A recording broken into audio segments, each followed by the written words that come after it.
Welcome back everyone. In this video, I'm going to show you how to make a smoked boneless ribeye roast. All right, now we're going to get started by setting our barbecue up. We're going to be using our drum today. We'll start by taking our cooking grate off, and then we'll take our heat deflector out. Then you want to fill your charcoal basket up with either lump charcoal or briquettes.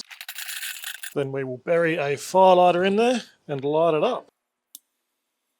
Right, here we've got our beautiful boneless ribeye roast. Picked this up from my butcher at Austral Meat. You might see this in butcher shops or supermarkets as a whole cube roll, Scotch fillet, obviously ribeye roast or prime rib.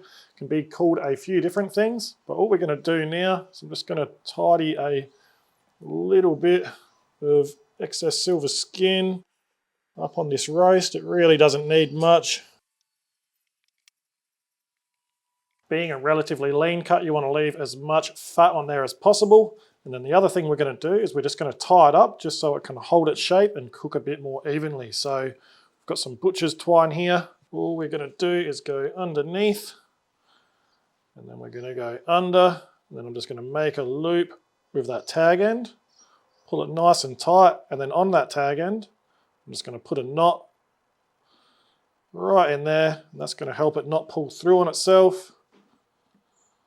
And then now we can just start working this back and forward to tighten it up. And then once you're happy with it, just make a loop in the non-tag end, go around that knot, and that is done. So we just want to do that a few more times, and that's going to help it hold its shape so it can cook nice and even.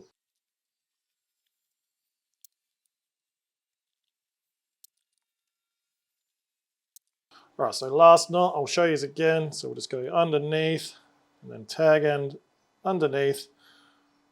We'll make a loop, a knot, tie that off, tie a knot in the tag end, and then we'll start working it tight. And make sure you use some thicker string. This stuff I'm using is terrible. I've broken it a couple of times already. And once you got it tight, go around that tag end just to lock it all off. Cut your ends off, and that is now ready to be seasoned. Right, so if you've got a favourite beef rub, go ahead and use that. We're going to be using some of my beef bounce, or salt, pepper, garlic will also do the trick nicely. We're just going to give this a nice, even and generous coat all over. Don't forget your two ends. And that is now ready to go once our barbecue's ready. All right, and while our briquettes are still a few minutes away from being ready, I'm going to get a couple more firelighters going. And get our charcoal chimney on top, and then fill that about a third of the way with some briquettes. And all I'm doing this for is to use as a bit of a hot plate I can sit a pan on, which I will show you why shortly. All right, and the coals in our drum have caught light nicely, so we can shut our lid, open both of our vents right up, and start bringing this up to temperature, which for this cook, we're going to aim to hold it at around the 300 Fahrenheit or 150 Celsius range. All right, and our barbecue is not far from being at temperature, so I'm just going to get our pan on to heat up. And I'm also going to get around 2 tablespoons worth of butter in there to start melting down. And now our butter's melted down, I'm going to add in 2 thinly sliced brown onions and 3 cloves of garlic. They're whole and I've just lightly crushed them down. And we're just going to cook them, soften them down for 5 to 10 minutes on this medium sort of heat. And while that's happening, I reckon this barbecue is at temperature. So let's get our roast on. All right, so we will open this back up. Get some smoking wood on. I've gone with some cherry, but if you've got another favourite smoking wood for beef, go ahead and use that. Then we'll get our heat deflector back in, then our cooking grate, and then our beef roast. That's going to go in fat side down. And I'm also going to give the new Inkbird IBT 26S 5G a run today. So I'm going to get that meat probe right in the thickest part of our roast here, and then we'll shut our lid, and we want to take our roast until it reaches around 52 degrees Celsius internal or 125 Fahrenheit. All right, and then back to our onions and garlic. They are nice and soft now. I should probably tell you what this is for as well. This is going to be for like a French dip jus type thing, because I'm going to turn some of this ribeye roast into some nice roast beef rolls, and then we'll dip those rolls in what this will end up being in a couple of hours. So now they're nice and soft. I'm just going to add a good pinch of salt, cracked black pepper, around 2 tablespoons of Worcestershire sauce. Give that a bit of a mix, around half a can of your favourite beer. Give that a good mix through, and then around 2 cups of beef broth.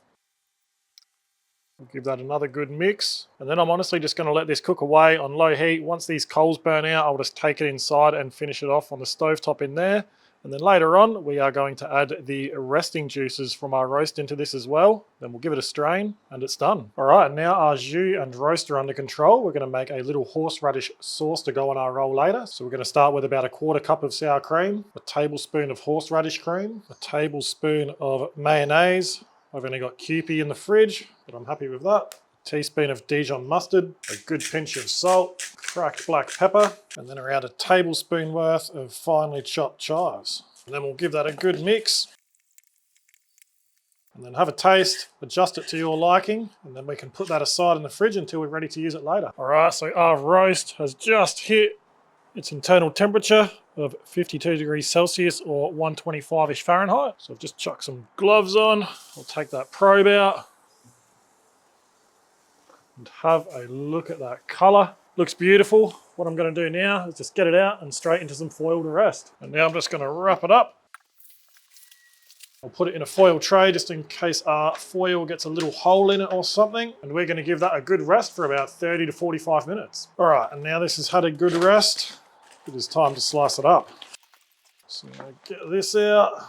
I'm going to save those wrap juices to go into our jus. And then let's not mess around. Let's just cut this straight in half and see how we went. Now that is beautiful. All right, and then I'm going to take a few nice thin slices and we'll build this sandwich. All right, so we've got a nice crusty bread roll we'll cut open. By all means, if you want to toast it, go for it. I'm not going to. And then we'll lay down some of that beautiful horseradish sauce. And then some of our beautiful ribeye roast. And then some provolone cheese. We'll give that a melt. Then we'll close it up. And then we've got our jus here. You can add as much or as little of the wrap juices as you like. We're just going to give that a good dip. Look at that. And now it's time to taste. That's incredible. That meat is so tender and juicy. I mean, that just almost falls apart. Good flavour in the meat. That cheese, the horseradish sauce, and that dip. I need to go back for more of that. Well, there you have it. There's how to make a boneless ribeye roast smoked with cherry wood, and then we've turned it into a delicious roast beef roll with some beautiful jus to go with it. If you've got any questions, don't hesitate to ask them in the comments below. If you enjoyed the video, give it a like, subscribe to my channel. But for now, that's the end. I'm going to go finish the rest of that. So thanks for watching, and I'll see you next time.